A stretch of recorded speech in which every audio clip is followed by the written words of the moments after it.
A natureza divina, parte 3. Nessa última parte vamos falar sobre as evidências científicas da natureza divina do Messias, Jesus, Yahushua. Inclusive na mídia já foi divulgado aí praticamente em toda a mídia que o tetagrama está no DNA, pois a estrutura do DNA é composta por sequências, numéricas que são equivalentes ao tetagrama, pois o alfabeto hebraico ele é alfanumérico, não utiliza os algarismos árabes que nós utilizamos. Então cada letra no alfabeto hebraico corresponde a um número. Veja agora uma descrição breve das diferenças entre DNA e RNA. A principal diferença entre esses dois ácidos nucleicos é que o DNA é o responsável pelo armazenamento da informação genética utilizada no desenvolvimento dos organismos vivos, enquanto que o RNA serve para expressar informações genéticas produzindo proteínas. Vou fazer uma ressalva aqui, que a ciência ela não tem ainda um conhecimento pleno das coisas, e na verdade ela nunca vai ter, porque a ciência ela consegue manipular as coisas, como o campo eletromagnético, a genética, consegue manipular, mas não entende a essência das coisas. Então vamos à nossa análise. Primeiro João 1:1, no princípio era a palavra e a palavra estava com Deus e a palavra era Deus. Nós já fizemos uma análise bíblica desse versículo, agora vamos fazer uma análise do ponto de vista científico. Nessa análise nós vamos focar no RNA, embora RNA e DNA estejam conectados como se fossem um só, mas vamos focar aqui nas características do RNA. RNA ou ARN é a sigla para ácido ribonucleico, uma macromolécula essencial para várias funções biológicas. Como o nome indica, o RNA é um ácido nucleico, assim como o DNA, e funciona na regulação, codificação e decodificação dos genes. Esses ácidos, em conjunto com carboidratos, lipídios e proteínas, compõem o grupo de substâncias indispensáveis para todas as formas de vida. A principal função do RNA é produzir proteínas a partir de informações adquiridas do DNA. Por esse motivo, uma das grandes premissas da biologia molecular é de que o DNA faz o RNA fazer proteínas. O DNA, portanto, é semelhante ao pai e o RNA ao filho.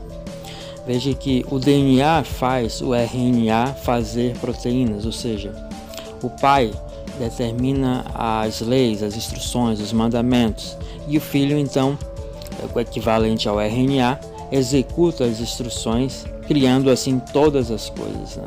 O RNA, o filho, é responsável pela construção das coisas. João 1, 2 e 3 lemos: Ele, a palavra, estava no princípio com Deus.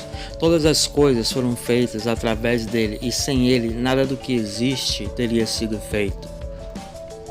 Então o texto aqui deixa claro que todas as coisas foram criadas por Jesus, Yahushua, e sem ele nós não existiríamos, este mundo não existiria.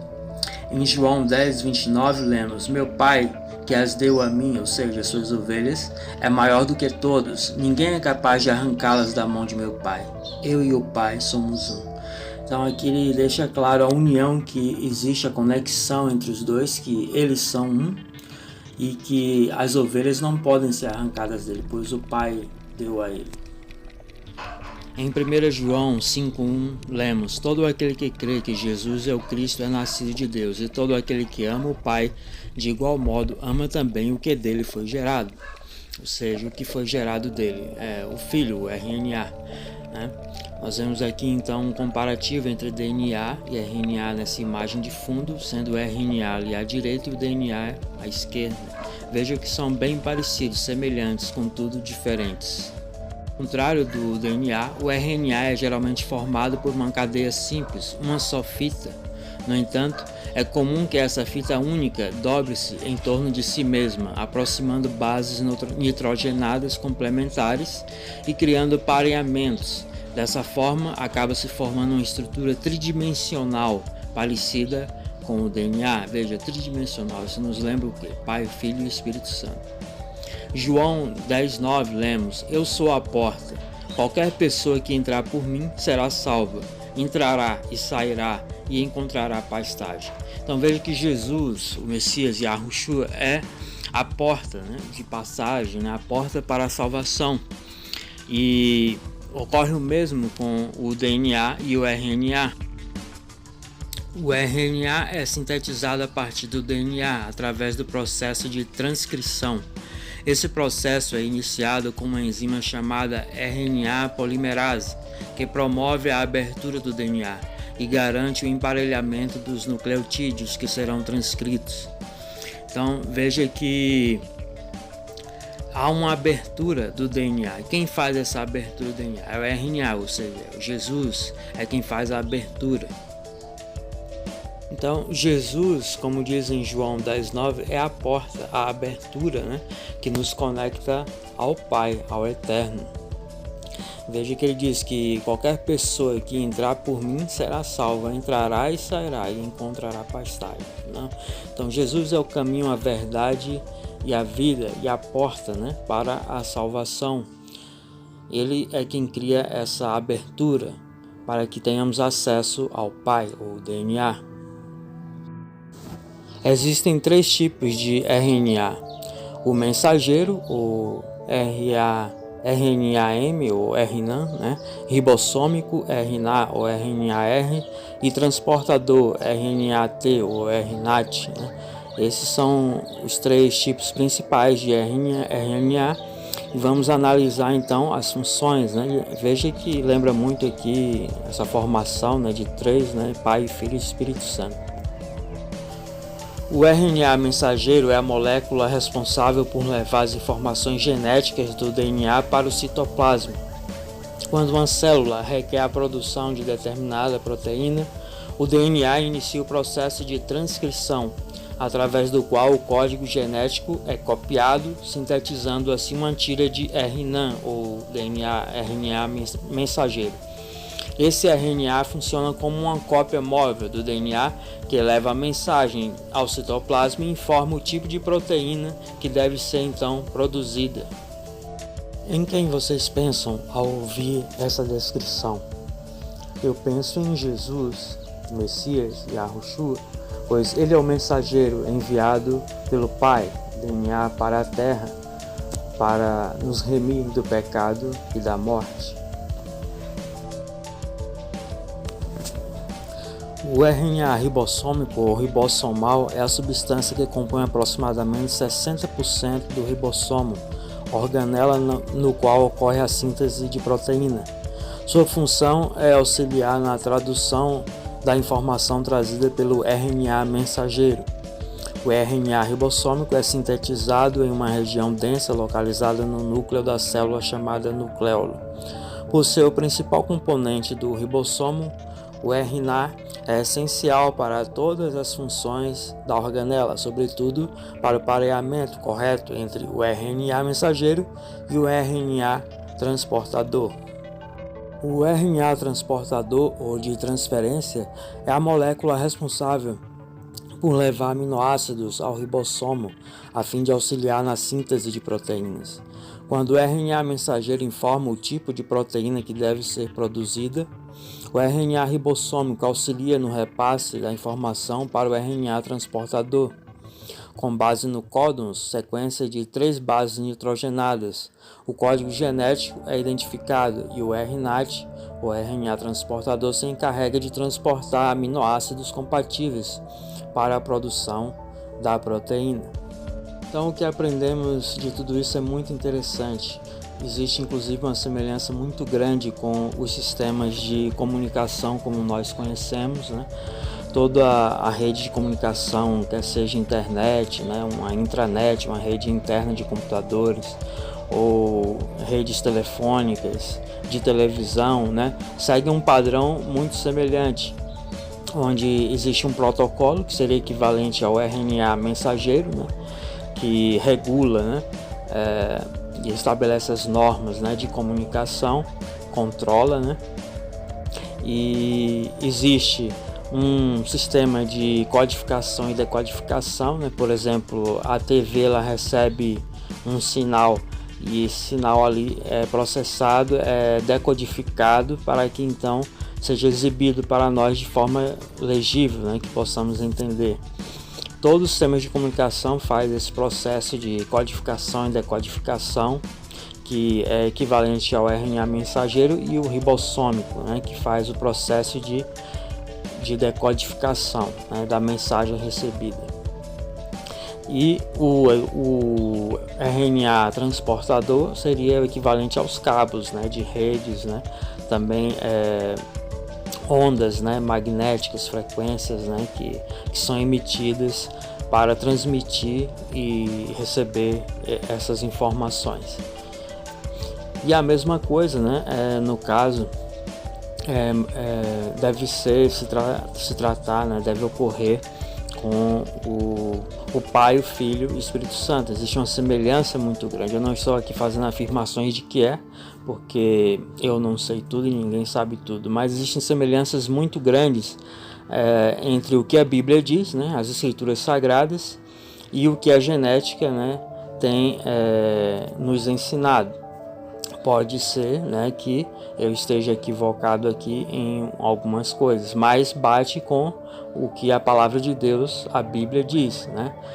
Quando ela fala ali a palavra, né, estava com Deus e era Deus, está se referindo ao DNA, que o DNA é composto por palavras, né? E como podem ver, há muitos textos bíblicos, né, que fazem menção, né, a Pai, Filho, Espírito Santo, mencionam, né, os dois como um só, né, o Pai e o Filho, né, e o Espírito Santo associado também a eles dois. Então tem muitas semelhanças. Em João capítulo 10, versículo 17, lemos: "Por esse motivo o Pai me ama, porque eu entrego a minha vida para retomá-la. Ninguém a tira de mim, antes eu a entrego, de espontânea vontade. Tenho poder para entregá-la e poder para retomá-la. Esse é o mandamento que recebi de meu Pai." Então veja que o Messias, Jesus, Yahushua, declara que ele tem o poder, ele recebeu um mandamento, uma ordem, né, uma instrução do seu Pai para entregar a sua vida e para retomá-la, e ele mesmo tem o poder para retomá-la. Então Jesus, ele veio aqui numa forma física, mas ele também estava lá ao mesmo tempo. Vamos imaginar isso como comparando o Messias Yahushua com uma impressora 3D. Vocês estão vendo aí uma impressora 3D trabalhando, imprimindo, né? Ela vai adicionando camadas, uma camada atrás da outra, né, até formar uma peça. E Jesus, Yahushua, imagine ele como uma impressora 3D. Então ele recebeu uma instrução do Pai, que é um arquivo, né, com uma instrução, exatamente como ocorre no nosso mundo físico, né? Você vai lá e cria um projeto no computador e envia para a impressora, certo? Então o DNA, a mesma coisa. O DNA, ele cria as instruções e envia para o RNA, ou seja, o Pai cria as instruções e envia para o Filho, a impressora 3D. Então o Filho recebe essas informações e imprime, né? Então ele imprimiu, ele recebeu a ordem, né, para vir aqui no mundo físico. Então ele imprimiu a si mesmo numa forma física, mas ele não estava aqui, né? A impressora 3D, ela não se transforma em outra coisa ou ela desaparece, não, ela continua lá no mesmo lugar, só que ela produz, né, uma forma física ali dentro dela. E foi isso que o Messias fez, ele produziu uma forma física dele. Então ele veio e tinha também a autoridade para retomar, né, se ele quisesse, né, e foi isso que ocorreu. Ele morreu e depois retomou novamente essa forma, imprimiu uma nova forma que os discípulos viram, né, após a sua ressurreição. Ele morreu e retomou, mas ele continuava lá. Ele apenas mandou uma forma física para cá. Podemos também comparar com um youtuber como eu, por exemplo, né? Eu estou produzindo o vídeo aqui, certo? E esse vídeo vai para o mundo inteiro, vai ficar disponível para o mundo inteiro ter acesso via as redes de comunicação. Mas eu não vou estar em cada canto do mundo, né? As pessoas vão receber minha imagem, vão receber a voz, né? Vão receber o áudio, minha voz, as imagens, né, que eu produzi aqui, né? Nesse vídeo eu não estou produzindo imagem minha, né? Mas em outros sim, né? E muitos youtubers fazem isso. Então as pessoas recebem imagem e voz, né? De pessoas, né, do mundo inteiro, né, que produzem conteúdo, e isso fica disponível no mundo inteiro para qualquer pessoa em qualquer momento ver e ouvir. Mas a pessoa, ela está num único local. Foi mais ou menos a mesma coisa que ocorreu, né?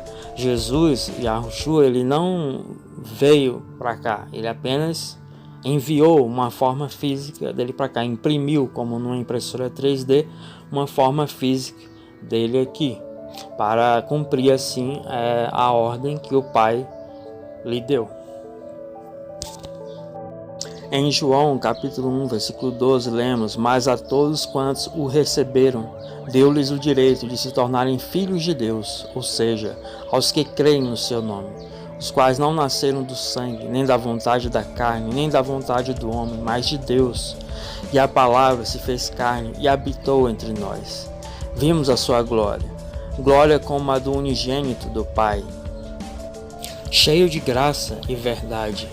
Ninguém jamais viu a Deus. O Filho unigênito que está no seio do Pai é quem o revelou. Então, ninguém jamais viu a Deus, mas vimos o Filho de Deus. Eles são diferentes, mas ao mesmo tempo estão conectados. Como um depende do outro, são interdependentes, né? Assim como o Espírito Santo também são interdependentes. E ao morrer por nós, sofrer e morrer por nós, então ele alterou, né, informações lá em cima, no DNA, ou seja, no seio do Pai. Então ele trouxe informações e processou essas informações com seu sofrimento e sua morte, e com isso alterou as informações lá em cima, abrindo assim uma porta, um caminho para que nós possamos então retornar ao Pai. Este foi o objetivo de sua vinda, né? Alterar, né, as informações, alterar o protocolo, os regulamentos, para que nós pudéssemos então ter acesso ao Pai e retornar ao Pai. Imagine isso como uma rede, né, de comunicação, né? E nós então vamos poder então retornar, em certo sentido, por essa rede, de retornar ao seio do Pai, né, de onde ele veio. E para encerrar, eu vou ler aqui o Salmos 25:14, que diz: a intimidade do Senhor é para os que o temem, aos quais ele revelará os segredos da sua aliança. Então, essa foi a revelação que o Pai me deu recentemente, e estou compartilhando com vocês. Um abraço.